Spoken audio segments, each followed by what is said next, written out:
2008 წლიდან გაეროს მოსახლეობის ფონდის თანადაფინანსებით საქართველოში უფასო სკრინინგ პროგრამა ხორციელდება, რომლის ფარგლებში 25-დან 60 წლამდე ასაკის ქალბატონებს საშვილოსნოს ყელის, 40-დან 70 წლამდე კი ძუძუს გამოკვლევის უსასყიდლოდ ჩატარება შეუძლიათ.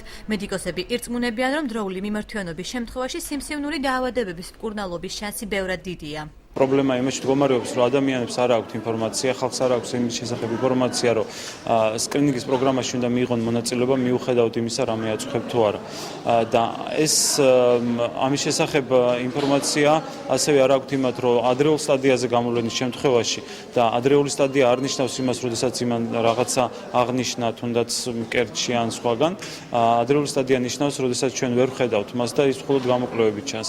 და ასეთ სტადიისას დიაგნოსტიკის შემთხვევაში განკურნებადია ონკოლოგიური დაავადება, თვით კიბოც. რატომ ამბობენ ქალბატონები უარს უფასო გამოკვლევებზე? პროგრამაში ჩართული პირების აზრით ამის მიზეზს ხშირად ინფორმაციის არ ქონა და ამით გამოწვეული ფობიები წარმოადგენს. თუმცა ის ქალბატონები, რომლებიც მეტნაკლებად ინფორმირებულები არიან სამუშაო გრაფიკიდან გამომდინარე, სამედიცინო დაწესებულებებში ვიზიტს მაინც ვერ ახერხებენ. მსგავსი პრობლემა ძირითადად მსხვილ საწარმოებშია, სადაც პროგრამის მათზე მორგებისა და მობილური ჯგუფების მუშაობის აუცილებლობა შეიქმნა. ერთადერთი კვირადღე რჩებათ ქალბატონებს იმისთვის, რომ საკუთარ თავს მიხედონ და კვირადღეს მოგეხსენებათ არც ერთი სამედიცინო დაწესებულება, როგორც ასეთი არ მუშაობს.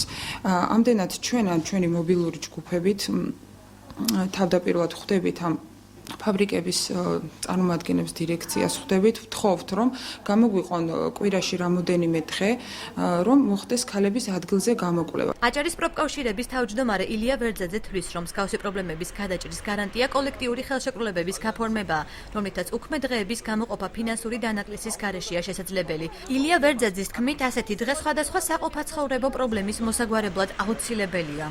აი ესეთი სამედიცინო გამოკვლევების დროს გამონაკლისი დღეები თუ შეღავათების მინიჭება, ბანკში პროცენტის გადახდის დროს გამონთავისუფლებული საათი ან სპეციალურად შემოსაღები დასვენება ან გადაწეული დასვენების საათები, ეს ყველაფერი არის კოლექტიური ხელშეკრულების თემები. მოუწოდებთ ყველას და საქმემოს, რომ ყურადღება მიაქციონ თავიანთ უფლებებს, გაწევრიანდნენ პროფკავშირებში. აღნიშნულ საკითხზე დღის განმავლობაში რამდენიმე მსხვილ დამსაქმებელ კომპანიას მივმართეთ, თუმცა მათ კომენტარზე უარი განაცხადეს.